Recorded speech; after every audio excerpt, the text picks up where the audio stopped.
I am Dr. Thomas, coordinator of the African and African Diaspora Studies program, and I would like to welcome you to the Black Feminist Roundtable. Our topic today is the masking and unmasking of violence against women and the LGBTQIA community in the Black Lives Matter movement.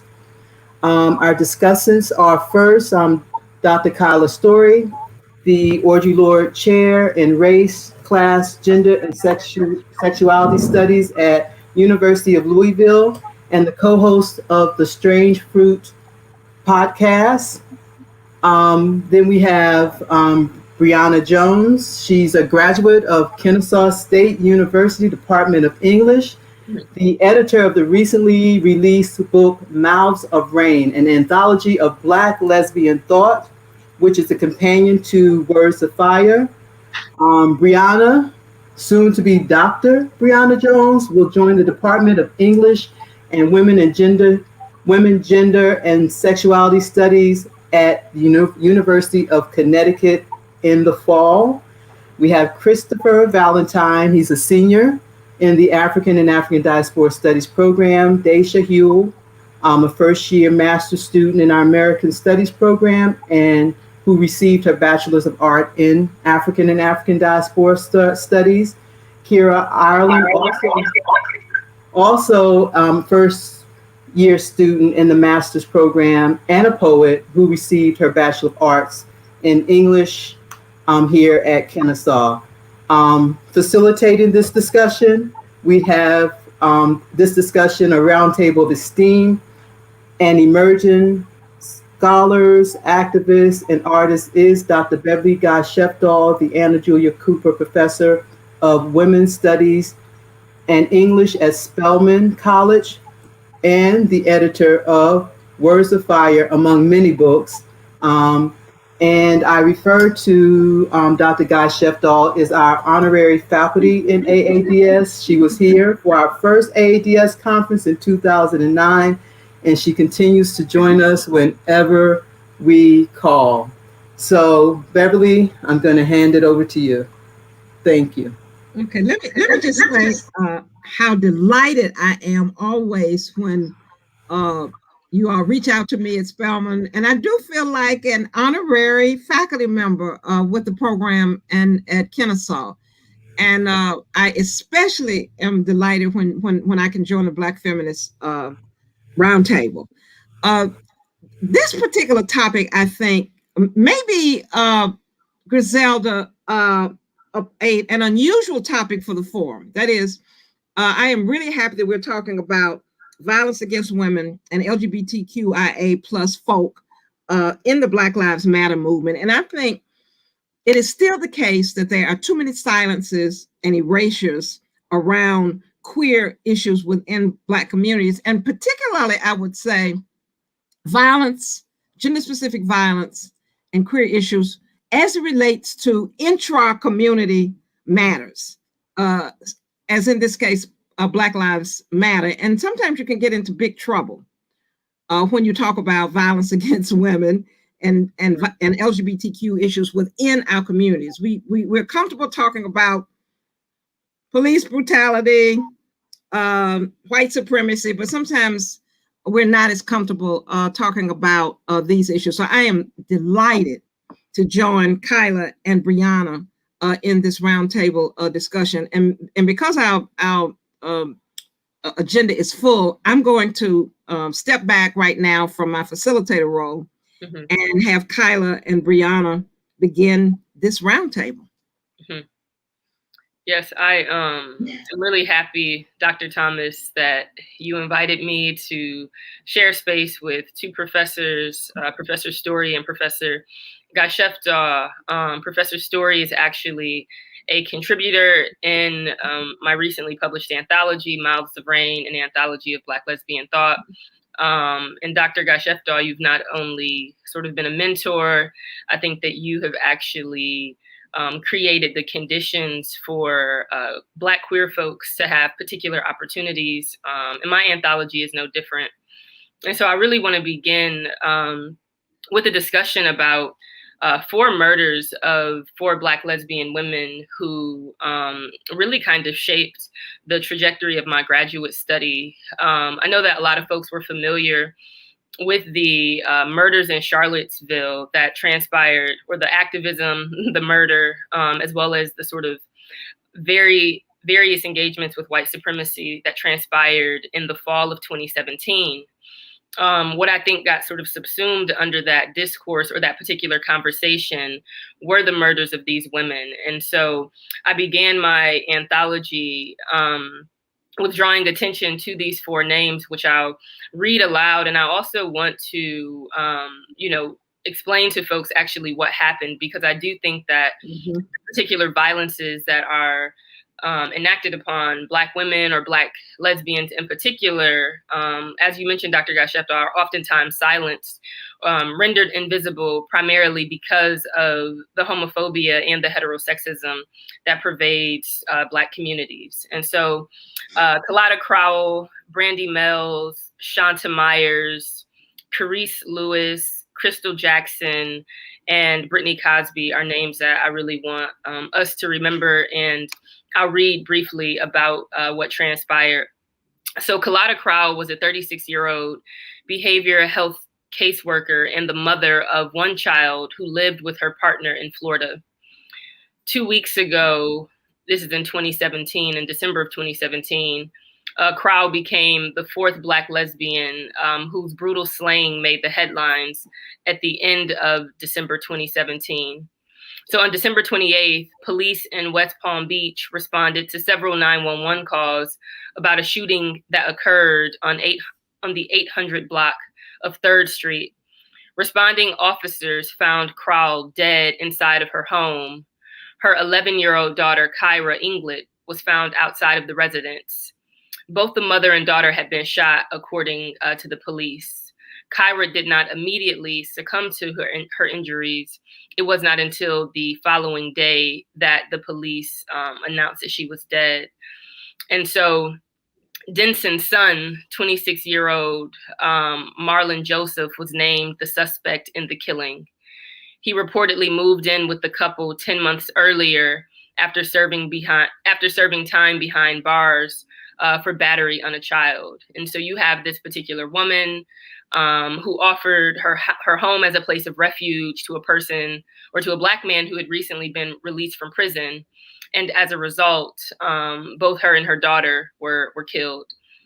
And so Brandy Mells, Shanta Shanice, and Jeremiah Myers were also murdered, and they were murdered in upstate New York. And so on December 28th, cops in upstate New York released the identities of 2 adults and 2 children found dead in a Troy apartment. Shanta Myers, age 36, her partner Brandy Mells, and 2 of Myers' children, 5-year-old Shanice Myers and 11-year-old Jeremiah Myers, had been dead for about 5 days before their bodies were discovered. So the victims' feet were bound and their throats were slit. And so these were murders also by 2 Black men, James White and Justin Mann. And so they actually broke into the home. Carice Lewis was burned on fire inside of her car on December 28th. Cops in Washington, D.C. responded to a report of gunfire on Adrian Street.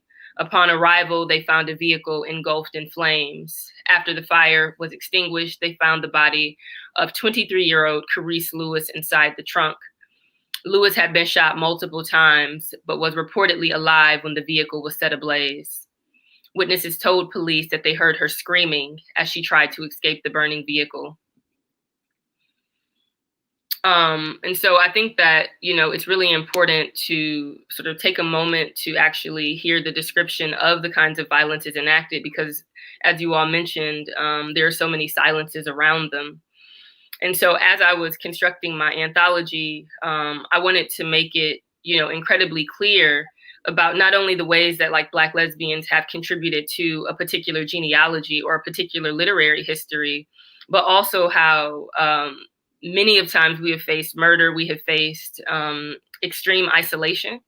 And I think as it pertains to coalition building, one of the things that I was happy for about my time at Kennesaw State is that although there were not necessarily queer spaces that I felt safe in or that were actually available, I think that the classroom that Dr. Thomas, that particular space that she constructed, made me feel as if I could be, you know, a part, like basically my full self to a certain extent. And I think that pedagogy becomes one of those things that allows us to break the particular silences.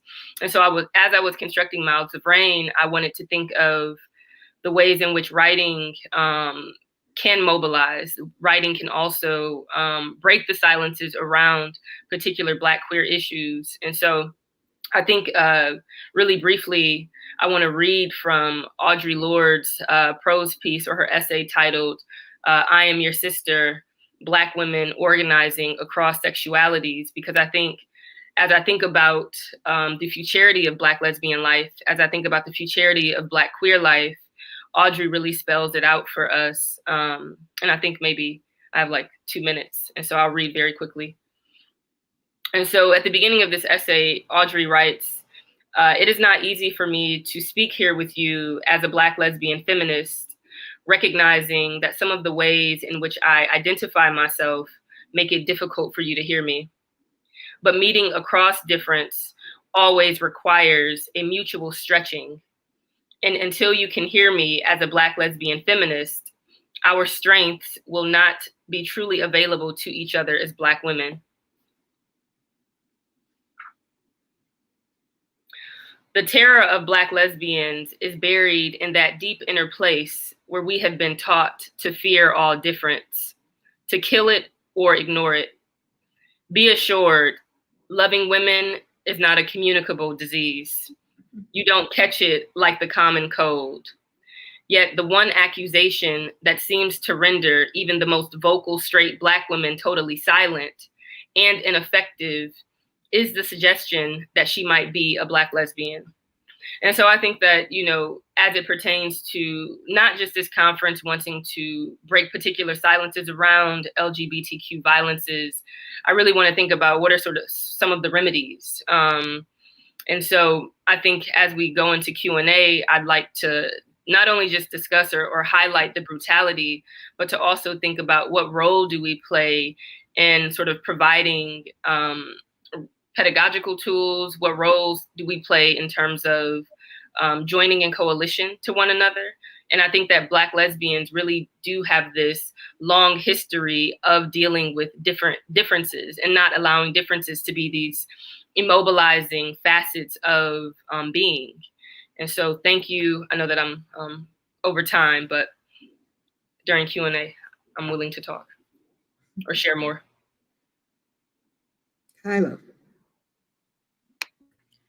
Yes, and I loved all of that. Like, I mean, I was trying to keep my face together the whole time. I was like, yes, you know, on every point you just mentioned, right? Not only our response, but how do we respond to these things in a really practical and pragmatic way, in a way that changes our thinking and our relationship to one another, but our thinking around this intraracial violence that's happening, especially because it's seemingly very gender specific, right? So this is how I think the Black Feminist Project, right, whether that's the theory and activism, really kind of propelled me and brought me into these interior fissures and these conversations. Like when I think of Gender Talk by you, Dr. Sheftal and Janetta B. Cole, talking about the politics of race and how just because one's politic is astute when it comes to a racial analysis, an injustice analysis around inequity that has to do with race or white supremacy, doesn't make their politic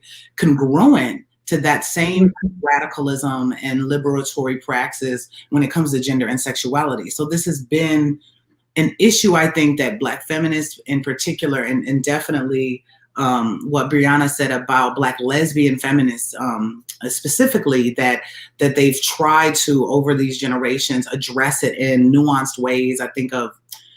I was thinking of when I was thinking of what I was going to share, all of these just books came to mind that really treated the idea that where does racial sexism end and where does racist, misogyny begin, and how that's blurred for many of us who exist at this intersection when it comes to race and gender and sexuality. And so, like, when I heard about Iana Dior, for instance, who was the Black trans woman who was brutally beaten at a BLM rally, I thought to myself, how, right? Iana is there to show solidarity, to act up, make good trouble, to express her love and seriousness about the mistreatment of Black folk in this country.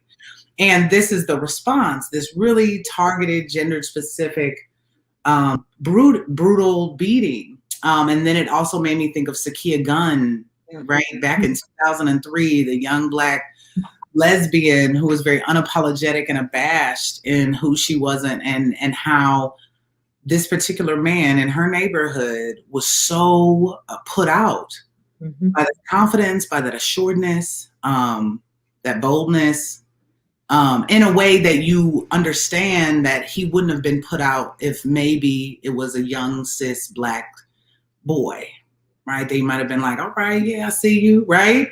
Or some kind of solidarity move, right? So we have an issue when it comes to not seeing how, as Lord always talked about, horizontal lines of power, and that how we can hurt and harm each other, especially since we don't have access to this huge infrastructure of inequity. We understand white supremacy, we understand institutionalized racism, we understand prejudice and harm and all the way it shows up in our lives as Black folk. But I think that something that many Black feminists have done historically and now in a great way is create that space to have a conversation, to have creative works. I think of Ntozake Shangake's Color Girls. I think of Toni K. Bambara's The Black Woman Anthology. I think of all of these books, but I think of But Some of Us Are Brave, which deals with that absence in academia, right? And so you go to women's studies, everybody white, you go to Black studies, everybody like that, right? I mean, and why do we have to continue to mire through these things when the record is there? The materials are there, and this is where the real work, I think, comes for many educators, and folks who are trying to use teaching as a praxis of liberation, that we need to be assigning these texts. We need to make our students familiar with these things. Right? And I think that I get students year after year who've never heard of Bambara. And I'm like, are you kidding me? Right? I mean, and I'm like, this is still going on, right? Where these things were addressed, like literally starting in 1800s, right? We've been dealing with this. And we still refuse to see the way that gendered violence shows up in our community and how it's a huge issue. We just had the issue with Kurt Franklin, right? Yeah. And that was, again, his son, right? But at the same time, the social media and these kind of this capping for really harmful, brutal behavior. I think of Bill Cosby. I think of R. Kelly, right? Everybody was arguing for these fools like these was their daddy. They was like, no, I'm not Bill. It's like, yo, let's deal with what's really going on, that we cannot keep condoning this toxic, predatory, misogynist behavior toward the most vulnerable folk in our community. Black lesbians, especially Black trans women. I mean, even the fact that the law becomes something that mirrors that same injustice. I mean, when I think of the trans panic defense and how this is a literal defense for someone to make it seem as if Black trans women are somehow lying about who they are, and they're being very clear, right? So this is also this, and how is this something that's legally sanctioned? And so it's structural, it's institutional, it's pedagogical, and it's something that we have to keep being committed to interrogating. And I think that if folks are interested in finding those conversations that are extremely robust and also palpable, right? You can feel them and hear them and read them in these Black feminist works, some of the ones that I named, because I certainly was finally able to see myself reflected that reality. The fact that I dealt with sexism from Black folk, the fact that I was dealing with racism from gay folk, right? They're having these conversations generation after generation, creating that. Okay, yes, that's all for me. If I may interject here, I think that a lot of this lack of nuance comes from this internalized notion that our identities should be weaponized. so that you can't criticize Black men because they are Black men. You can't criticize lesbians because they are queer. You can't, and it creates this total lack of understanding, or like they just won't engage with it as they should be. And I feel like it's easier to do with people whose identities aren't so compromised or aren't so marginalized. And I always say that, like, for myself as a Black lesbian, cisgendered woman, like, loving myself and all that I am is an act of defiance. It's an act of resistance, like, actively. And every single time that I read an essay or consume any kind of queer Black media, I'm just so happy that it exists. And so for Brianna to come and create this anthology, was it Mouths of Rain? I can't wait to get my hands on that. That's going to be, I'm not going to stop talking about it as soon as it drops, because, I mean, we just need to forge a space for ourselves. And people who are doing that need to keep talking about it and keep being at the forefront of the conversation, because as soon as we stop, the conversation's over. So.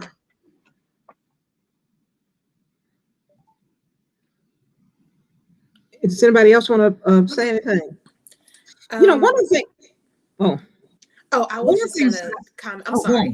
No, go on. I was just gonna comment really quickly that the thing that keeps coming up to me when we're talking about, gender-specific interracial violence and the exclusion of Black trans women in the Black Lives Matter protests, I just keep thinking about complicity and structural, complicity specifically, just because it's it comes down from the top where it's continually influenced. And so when we were just talking about that, complicity was one thing that keeps coming up, just because there are so many spaces to make this type of violence possible. One of the things that I was going to say is I still do not understand why Black feminist political discourse and activism, which started in 1832 with Maria Stewart, is not it's still marginalized within Black political discourse. This is over 100 years, as Kyla and Brianna said, of Black feminists talking about white supremacy, but also talking about intraracial patriarchy and violence and sexism, and it is still marginalized. And if we come to the period between 1960 and 50 years of contemporary, recent, in your face, brilliant, theoretical praxis around Black feminist politics, and it is still pushed to the side. It is marginalized within African American studies. It is marginalized within many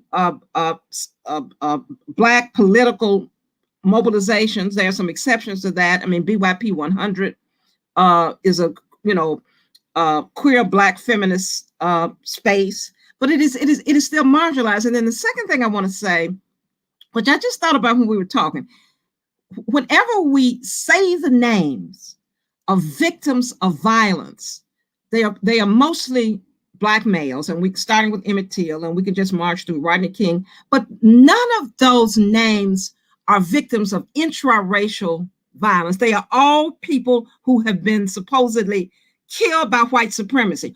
Why don't we ever talk about the killings that take place, the killings and rapes and violence that take place? Why do they have to all be victims of white people? And they are frequently not lesbians. They are not trans people. They're not even cisgender Black people. I was thinking about the 12 Black women that were raped in Boston that motivated Barbara Smith, Black lesbian feminist, and Combahee River Collective to form. But we still have a hard time talking about these issues, which is still hard for me to understand after over 100 years of radical Black feminist, queer Black feminist discourse. And by the way, Brianna, I have come in contact with Black English professors who had never heard of Audre Lorde. Yes, same. Okay, so it's not just students. Okay, Same. All right. Same. Do we know why? I mean, what is, we want to, do some solutions later, but why do we think that is?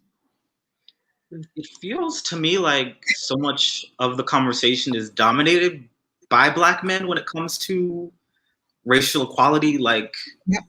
feminism and the equality of Black people, I think, is connected. And for some reason, that's not being connected by people. Like even the Black Lives Matter movement, I didn't know that it was started by women until like a few months ago, which is crazy to me. And queer black women too. Yes. Two of whom. And I don't know. And so much of the work of Black feminists is like taking away this silence. So they're here and they're talking and they're being clear. So I don't understand what else can be done. I don't know. I agree. I agree completely. And I think that it's also, I think that larger society, our society, sees the barometers of social progress as cishet Black men and cishet Black women. And so anytime, you know, because I like to think of employment applications where they'll say we are a non-discriminatory body, we employ racial minorities and women. And so it's like, what does that do for me as a Black woman? Like, right, but these categories are seen as removed and distinct. They're separate things.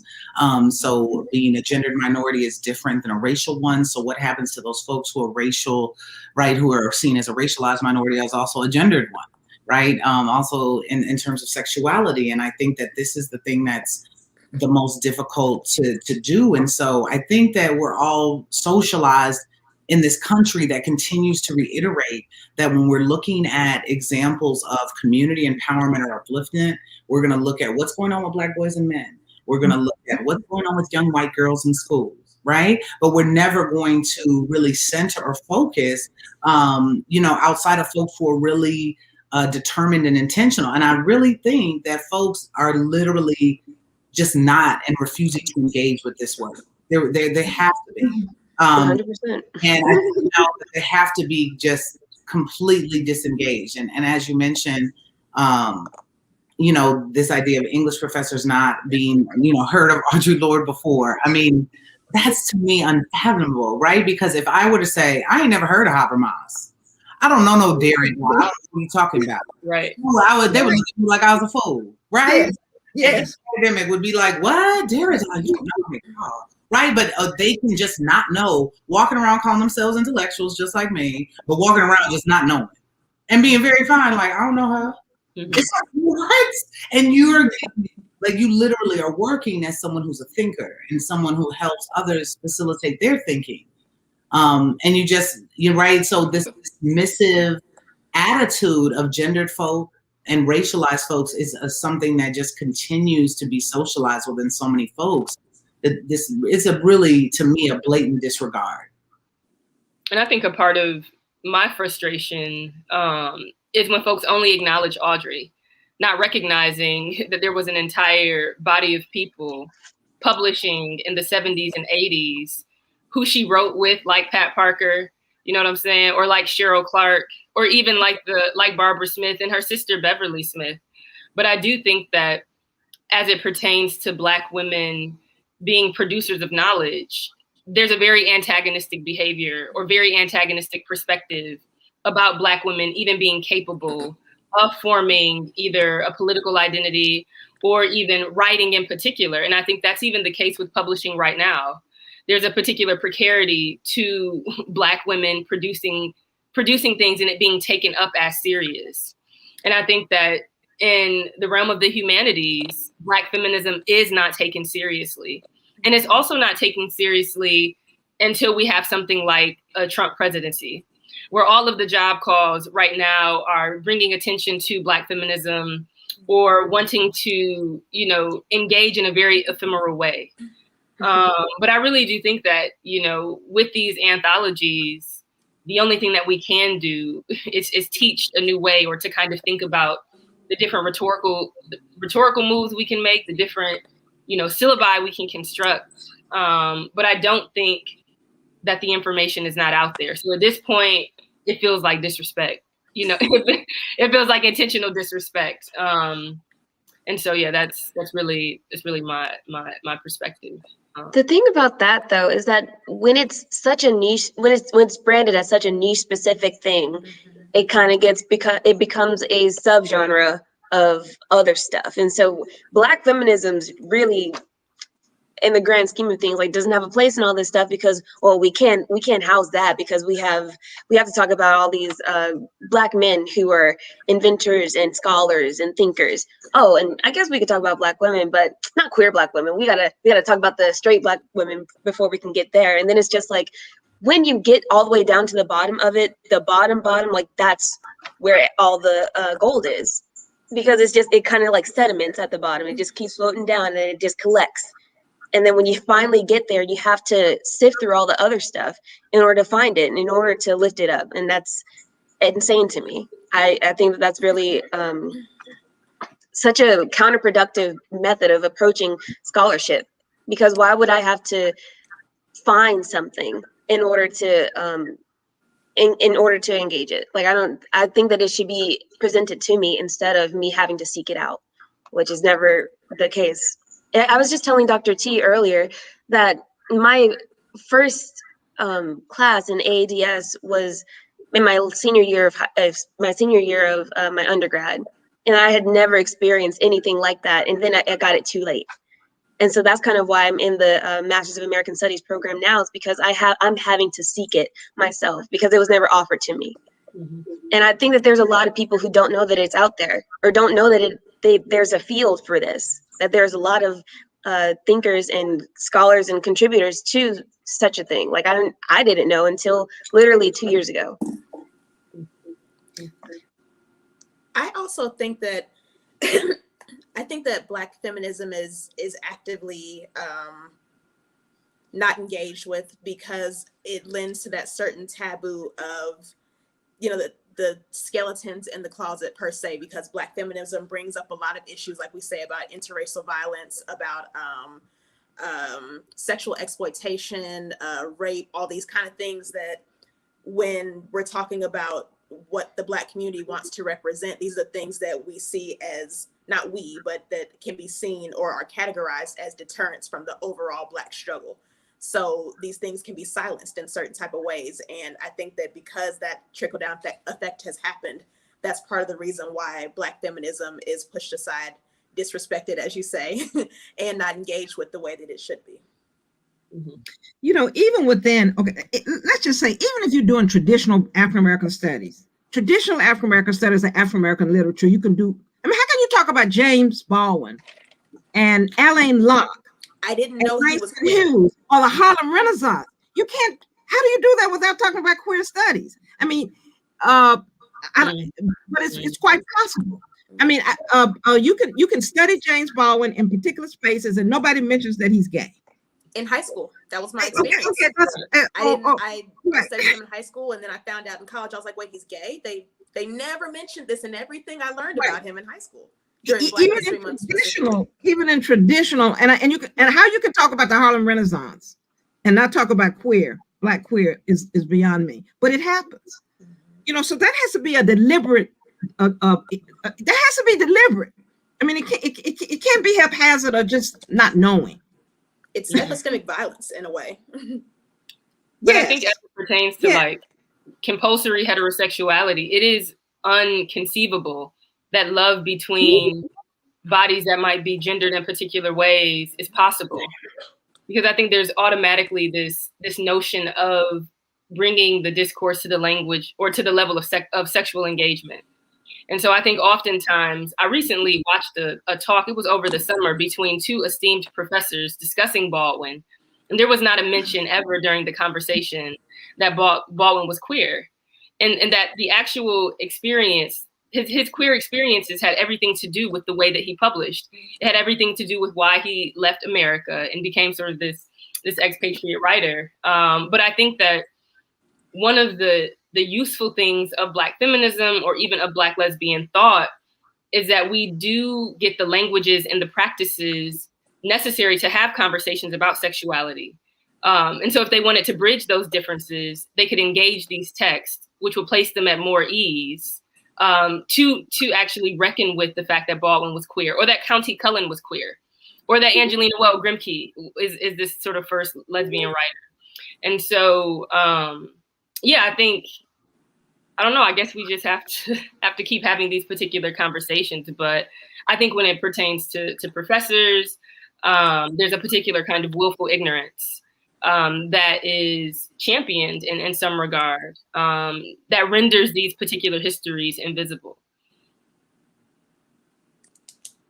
I completely agree with that. I'll even have colleagues who are actively mentoring students. And if that student's research direction goes in any direction of sexuality or gendered anything, then they're like, oh, do you know Dr. Story, right? So it's like, okay, so this is your little mentee. And you, right, as a professor, as someone who's like, I want to be a lifelong learner, let me get into this job. You, right, send your student over here, you've been working for them for a couple of years, but now they're queer, or now they're trans, or now they're non-binary. And instead of you doing your own research, right, which is what we also know how to do as professors, researching something we don't know, familiarizing ourselves with phenomenon that we might not understand, so we can facilitate, right, discussions and assignments around these things. And so they'll just kind of pass the buck. And I think that's like this really willful ignorance, right? Because they understand that this might be a subject area they might not know anything about, personally or otherwise. And instead of them reading about it like we do anything else, right? I mean, so if we need to change our tire real quick, we get on YouTube tutorial real quick. We want to beat our face with some makeup and some shadows, we get on that YouTube tutorial. But when it comes to communities that are not of ourselves, we want to just ask that person directly. And if we can, we just pay it, right? And we just dismiss it. Like, well, I don't know about this. Let me go let you talk to the gay professor. You know what I mean? So then they can teach you. And I think that is really harmful, because I think that what a lot of these works that we've been mentioning have taught us, as Brianna mentioned at the beginning of this conversation, that our differences are not these things that should make us run from the hills. If anything, they should really forge solidarity and closeness. And we shouldn't feel threatened by these things. And yet, and still we do, even though we ourselves as Black folk are seen as a racialized threat. And so we end up projecting that onto, you know, groups who are gendered in certain ways. And it's just how is there that cognitive dissonance there, right? You're seen as a racialized threat. You know how much harm that causes you psychologically, spiritually, emotionally. And yet, and still we wield that intra-community power against other vulnerable members, instead of being like, you're different and that's awesome. So I don't know. And I definitely don't know how somebody can discuss Baldwin and not talk about queerness. I just don't get it. But I learned about Raisin in the Sun and Lorraine Hansberry when I was a young kid, and never once did they talk about her pen name. Did they talk about Lorraine Hansberry, right? As a queer person. So it's being done over and over again. Each generation is getting this misinformation, not learning until college or grad school, right? Instead of it being tied to young curriculum and graduate curriculum. I do have a question about one thing quickly in terms of getting back to Brianna and resources. There are 4 documentaries that I want to mention of queer Black women. Ruth Ellis is one of the earliest ones. The documentary on Lorraine Hansberry is unprecedented, and the documentary on Audre Lorde Litany for Survival, and the most recent one on Pauli Murray, a just out documentary at Sundance. Incredible queer Black woman. So those are 4 sources, 4 documentary sources. The one on Ruth Ellis, Litany for Survival on Audre Lorde, the Lorraine Hansberry one, and now Pauli Murray. So those are resources that we can use in our classrooms to supplement text. And whenever I show the Lorraine Hansberry documentary in my class, I mean, students want to know they don't even necessarily know Raisin in the Sun, but they absolutely don't know Lorraine Hansberry, this queer intellectual playwright who died at age 34, and is probably, I would say, one of our most important Black women intellectuals, who happens to also be queer. I'm sorry, Kara. I thought I would forget that if I didn't. No, that's perfect. That's actually a segue into what I was going to ask, Dr. Story. Like, do you prioritize your queer identity in your professorship? Because I have been struggling with whether or not I want to do that, to center my sexuality and my race and all that stuff, and make myself this marginalized person that people can go to and ask certain questions about. Because, and on one hand, I do want to normalize it, but on the other, I don't want to unnecessarily stigmatize myself or marginalize, or like, so for in your experience, like, how has that aided or deterred your successes or accomplishments? Oh yeah, no, and that's a great question. I've always kind of outed myself in every classroom from when I was teaching in grad school to now. It's also reflected in my scholarship, and in terms of I teach a lot of LGBTQ courses where we're talking about race and gender and sexuality, gender identity, and stuff like that. So it is a part of my research focus as much as it's a part of who I am. I also think to each his own. I think that the choice to out oneself in public spaces, on their jobs, all of those things are really subjective to the self, right? Those are things that you come to yourself and feel. For me, it was right for me because I was just so happy. I was like queer and out. I mean, one, I was like, I felt grateful that I had figured this out about myself. I felt empowered by it. I felt the more I read about it and learned about, what this kind of Black queer legacy was, I was like, yes. I mean, just in the way that I saluted my Blackness and the way I've saluted my gendered experience as a woman.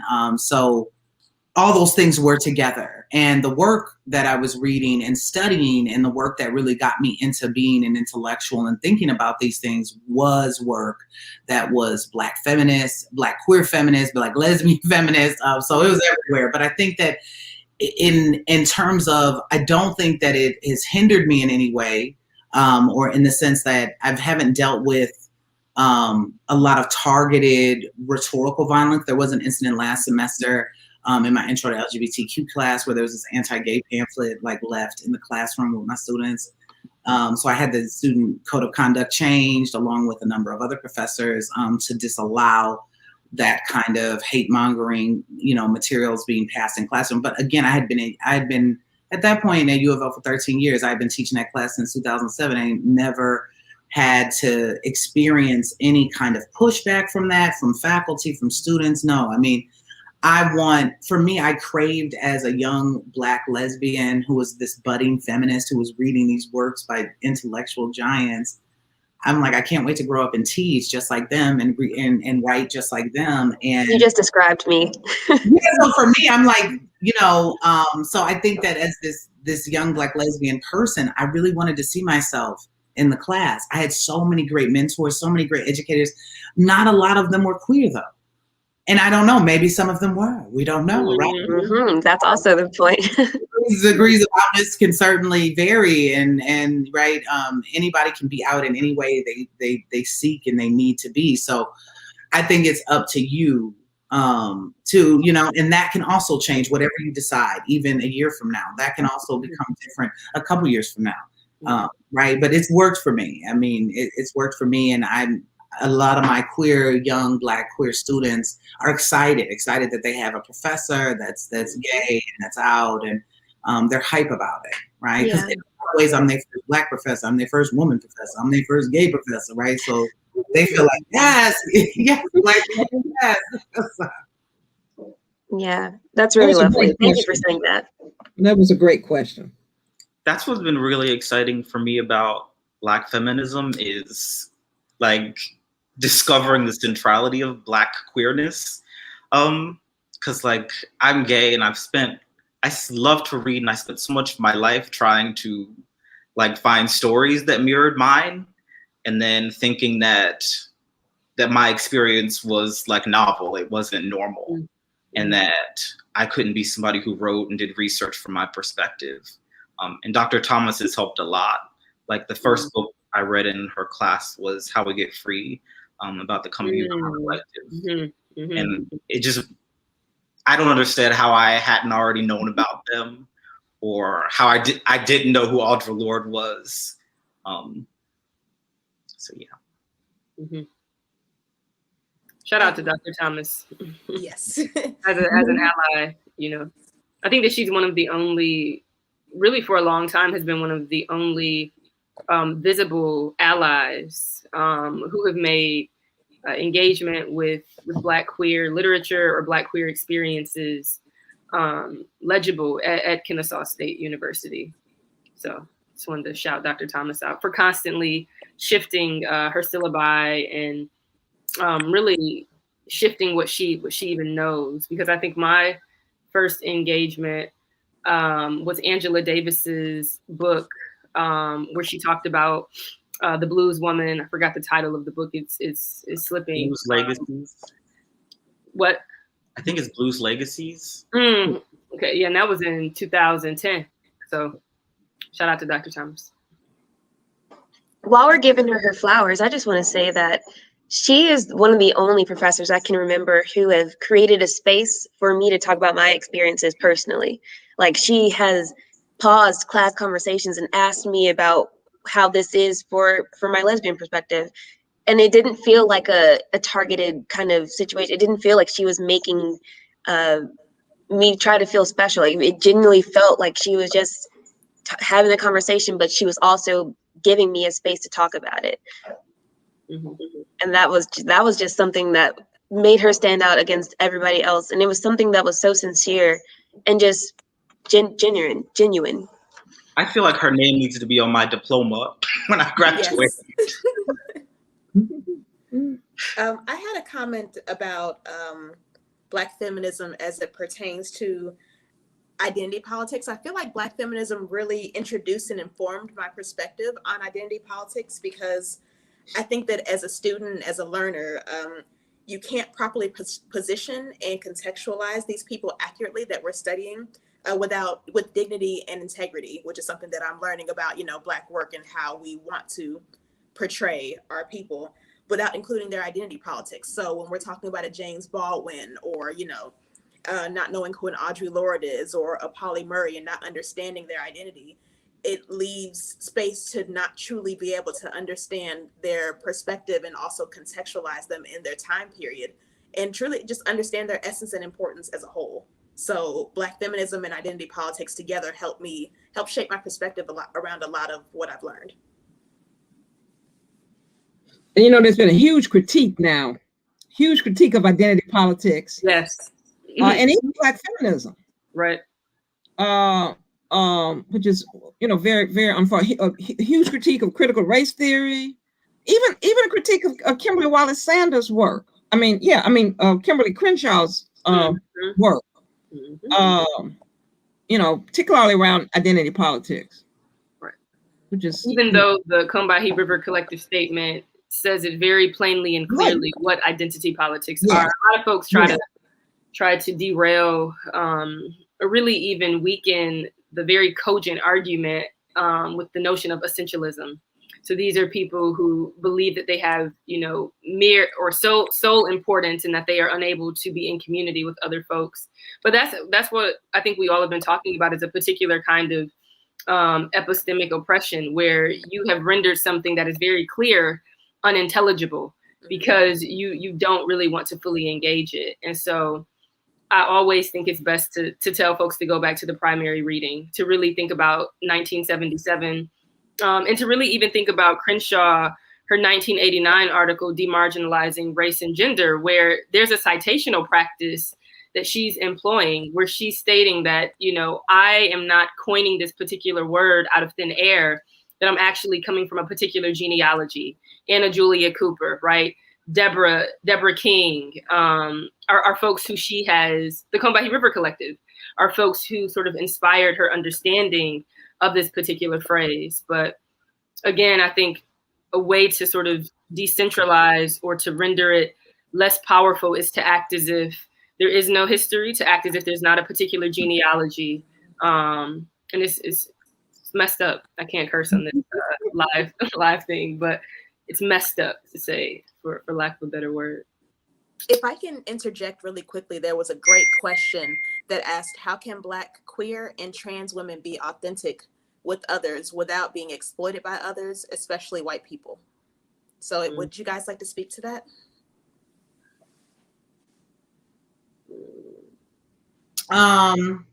Let me see. How can Black, queer, and trans women be authentic with others without being exploited? I think that folks would need to put boundaries around certain aspects of their identity, and in the sense that I think that for us as black folk, and I don't know, I mean, white folk might have boundary issues. I don't know. I ain't white. I don't know how they do, but I know that for Black folks and in many Black families, boundaries are not really a thing, right? Don't close no doors in my house. This door shouldn't be locked in my house. What you doing in my house? Get out of my house, right? So like, right. For many of us, this idea of setting very strict boundaries over the connections that we have with friends, with associates, with partners, we don't tend to solidify those things. We don't tend to know what even our boundaries are. That takes a lot of kind of, I think, interior work, therapy, all different things, right?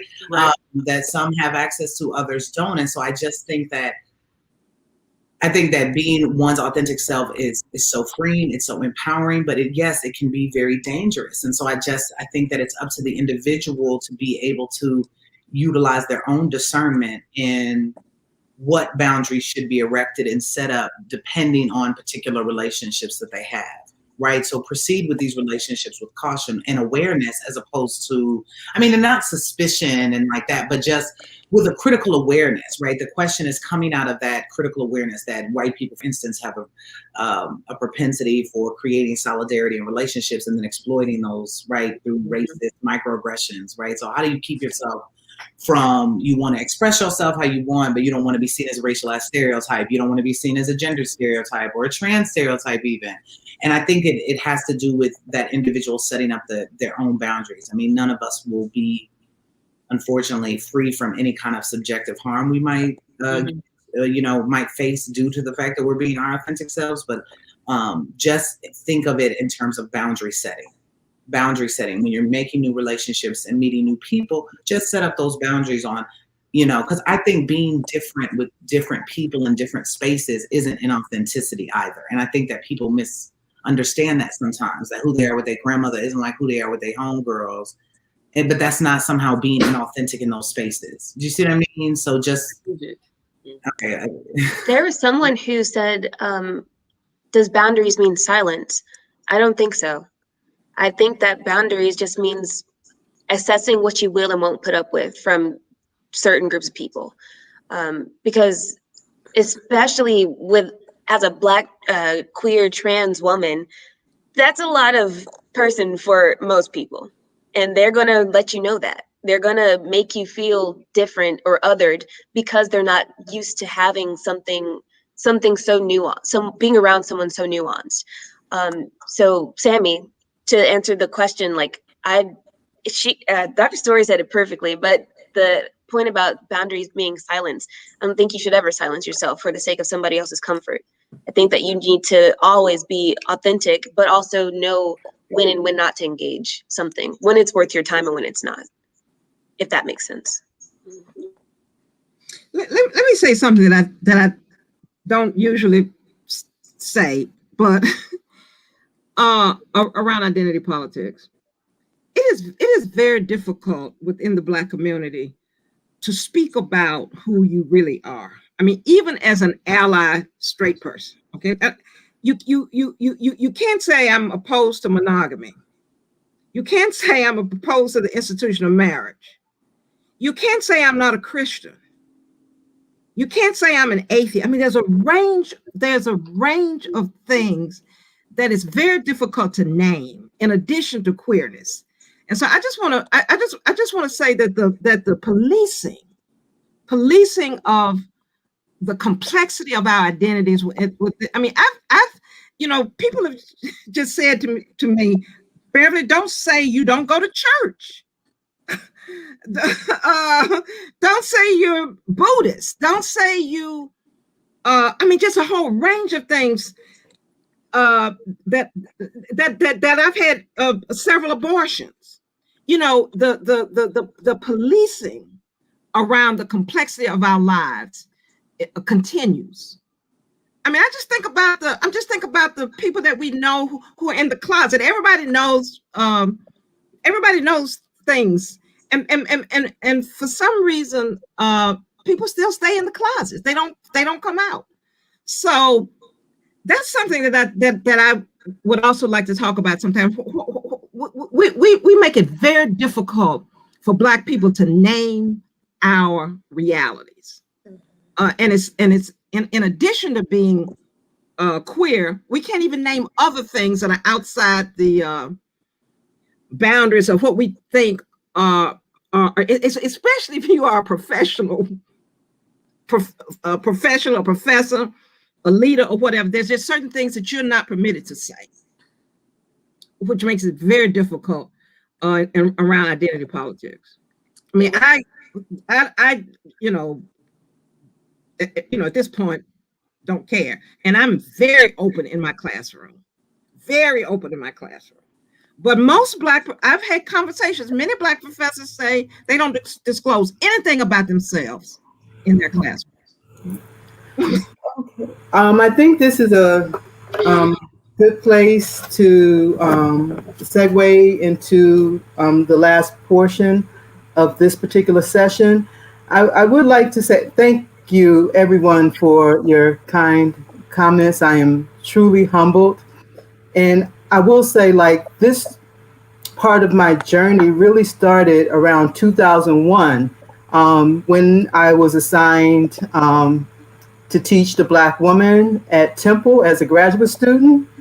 And of course, the book that I used was Words of Fire, that the class actually had to read almost 80% of that book at that time. So I get sort of now at KSU when students are like, it's too much reading, it's too much reading.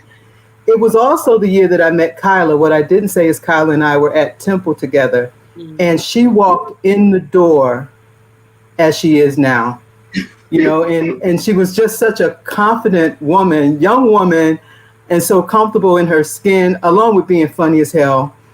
And she's one of these people who, whenever the group of us from Temple get together, that's the common thing we have, is Kyla being one of our favorite people. And thank you so much for joining us. Thank you very much.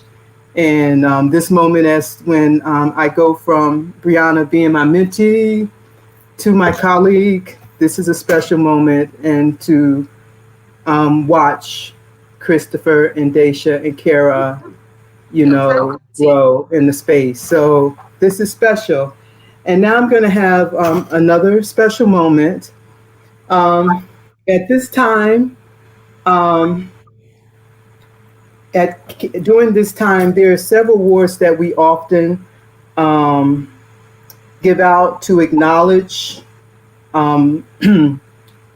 faculty, community leaders, students. At this given time, we're getting ready. I want to present Jaleesa Jackson with the Henry McNeil Turner Award. This award recognizes advocacy of advocacy in Africa and the African diaspora, especially in the face of significant opposition and/or challenges, and emphasis on integrity, leadership, and concern for the destiny of African people. I am humbled to award this to Jaleesa Jackson. Jaleesa is a graduate of AADS. Jaleesa was in that Black woman class when Beverly first joined us to lecture. And she has worked as an instructor in ISD, teaching AADS and GWST courses. She is also an interdisciplinary scholar, researcher, educator, writer, and cultural organizer with a background in Black Studies, Women, Gender, and Sexuality Studies, and Cultural Studies. Her work is centered on Black feminists and critical race theories, sexual, reproductive, gender, economic, and disability justice, and the interrelationship between pedagogy, scholarship, and political engagement. She is currently the Director of Community Engagement at Feminist Women's Health Center, co-founder of Jackson and Marshall Consulting, and the co-chair of the Decolonial Feminist Collective. Jaleesa will begin her doctoral studies in educational policy studies at Georgia State University in the fall. Jaleesa, we present you with the Henry McNeil Turner Award. Thank you so much. Do I get to say a couple things? Sure. Yeah, I just wanted to say that I'm honored to be invited here and to be receiving this award in recognition of my work outside of the classroom space. One of the things that AADS really imparted on me was the importance of being politically engaged and involved in whatever is happening in my locale. And I think that the professors in AADS really nourished the budding intellectual curiosities that I had that were certainly implanted in me through schooling in the US, but also through my mom, who doesn't identify as a Black feminist, but was my first radical educator. And so I'm tremendously grateful, humbled, and indebted to you, Dr. T, for seeing something special in me and really taking me under your wing and helping to develop me into the critical thinker, scholar that I am today. And to Dr. Guillory and to Dr. Donovan and to Seneca. Yeah, I'm like, I had all of y'all. I had, and all of the courses were really rich for sort of cultivating the work that I'm doing today. And so I just appreciate AADS so much. And I just feel incredibly honored to be here with you all to accept this award. So thank you so much for thinking of me and keeping tabs on what I'm doing out here in community. And if folks are still on the webinar, I want to encourage the students to join an organization, both on campus, if that's something you're into, but also KSU students benefit from being in the Metro Atlanta area, where there are a number of organizations who are prioritizing issues that matter to all of us. If you are passionate about reproductive justice, you can reach into me specifically, and I'd be happy to talk more about what your interests are and how to get you engaged in community as well. And so just wanted to leave folks with that. You all, I promised that we did not tell these students to say these wonderful things about us. I promise you that. And I want to say that ADS is is at the heartstring of a group of us. As she said, it's myself, Dr. Roxanne Donovan, Dr. Nicole Guillory, there's Dr. Regina Bradley, Dr. Seneca Vaught, and Dr. Ken Williamson, and a wonderful person who recently joined us, Dr. Luciane Orsha. And so there is, a group of us who are very committed to the program and committed to our students. And then from time to time, we have various other people come in, Dr. Akiyemi, Dr. Adebayo, and the list goes on and on. And so we're very, very grateful. And thank you all for being a part of us, for choosing us, and that is for all of the students who are attending the conference. We thank you for choosing us. We thank you for your support. And we also look forward to your continued support and the work that you all will do when you leave our space. So thank you. So we still have, look as if we have 11 minutes. Are there any questions that anyone wants to ask or any comments out there? Look out, yes. Any other questions or comments? Okay. I don't see any on my side. There's okay. All right. Any other questions and comments? And please look out for the amazing classes that are already posted for the summer, which includes Black Panther with Dr. Vaught this summer. I will be teaching Black women writers, and the theme of my course this summer is When Whites Riot. So, oh yeah. There will be some sections of Black masculinity is offered this summer, as well as Intro to AADS and issues in AADS. Yes. So, do we have any more questions out there? Okay. Well, this was incredible. This was an incredible session. Dr. Thank T, you. Yes. do I still get to do a poem? Yes. So we're going to end with Kara in a poem. Thank you. This one is about my mother who just walked in. Just to kind of like bookend this entire panel. I'm so happy to be here, you guys. Like, thank you so much for the opportunity. Like, my heart is so full. I'm just so excited. And this is actually Deja. This was a poem that was born out of Brittany Cooper's intro, and also Mickey Kendall, because whatever. Okay, here we go. Perfect influences. My mother is not a capital F feminist. I asked her once and she said so. But let me tell you a few things she believes. She believes in ambition, in trying new things enough times that you might actually become good at them. She believes in education, in making more than my father, and finding empowerment in intelligence. My mother is very unconcerned with what others think she should be doing with her body, with her time, or energy. She can and will do what she wants. So it confused me when she denied the title, when she embodies the pillars of the ideologies. When you walk the walk, talking is just a byproduct.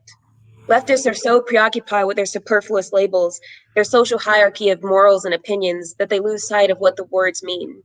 People get so swept away in the image of what it means to be a hashtag feminist, hashtag Black Lives Matter, hashtag Stop Asian Hate, for example.